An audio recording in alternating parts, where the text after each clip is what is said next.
Bonjour, nous sommes le vendredi 8 mars 2024 et nous allons parler du Sénat et du livret A. Le Sénat adopte le texte sur le financement des entreprises de la défense par le livret A. L'objectif de cette proposition de loi du sénateur LR Pascal Alizard est d'affecter une partie des ressources collectées par le livret A et le livret de développement durable et solidaire vers les entreprises de la défense. L'épargne populaire n'a pas à financer l'économie de guerre, dénoncent les sénateurs communistes. Ah, pour une fois qu'ils disent quelque chose de valable. C'est à une large majorité, par 244 voix contre 34, que le Sénat a adopté mardi la proposition de loi sur le financement des entreprises de l'industrie de défense française présentée par le sénateur LR Pascal Alizard. Ah oui, il y a quelque chose comme 577 députés, 300 sénateurs ou plus.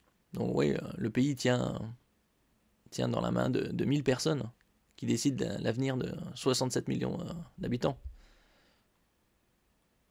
Les groupes LR, Centristes, RDPI, les Indépendants et RDSE ont voté pour. Le groupe PS s'est abstenu.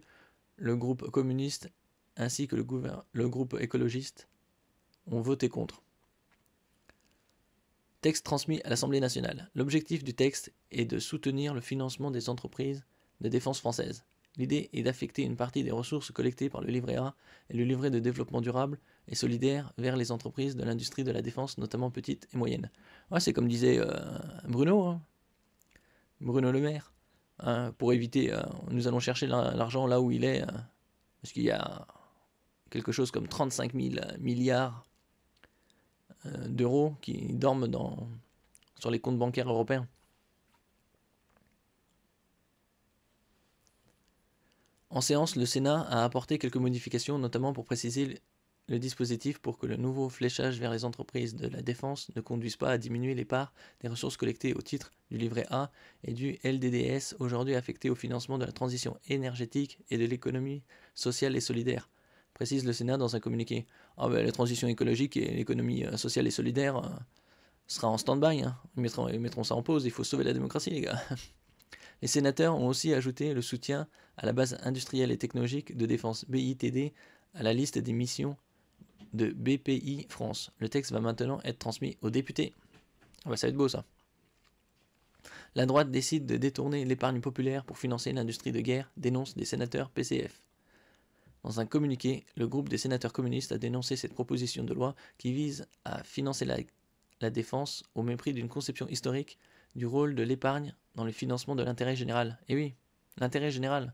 La guerre, c'est pas un intérêt général. C'est une micro-fraction qui décide de déclarer la guerre et c'est tous les autres qui la subissent. La droite décide de détourner l'épargne populaire pour financer l'industrie de guerre. C'est une marche supplémentaire dans l'escalade verbale qui rompt avec la position traditionnelle de la France attachée à la diplomatie en premier recours, dénonce le groupe CRCE-K.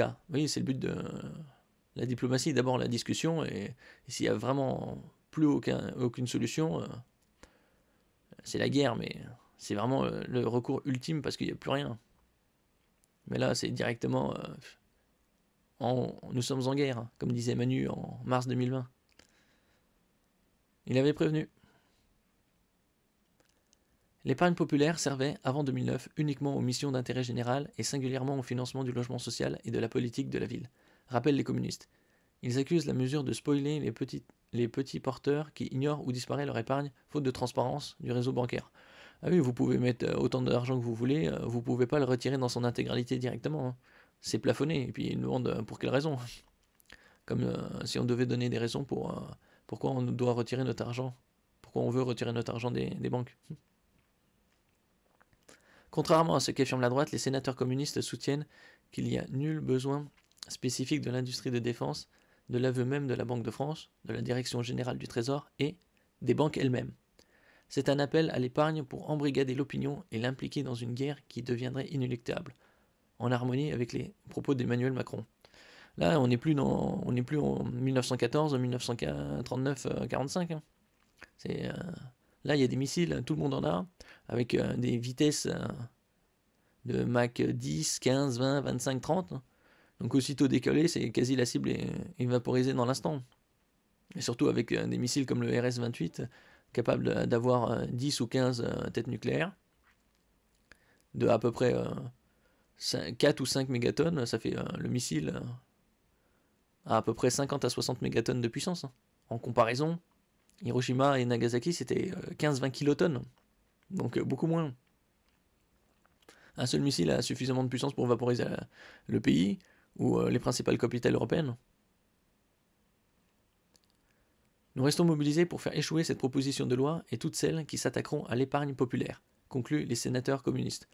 Oui, déjà, l'épargne populaire, avec l'inflation et tout ça, n'est pas si énorme que ça. On verra par la suite quand vont-ils officialiser l'envoi de troupes ou non, avant les JO, ou peut-être après, à la rentrée. Merci pour votre écoute. N'oubliez pas de mettre un j'aime, un commentaire, de partager et de vous abonner à la chaîne. À la prochaine fois.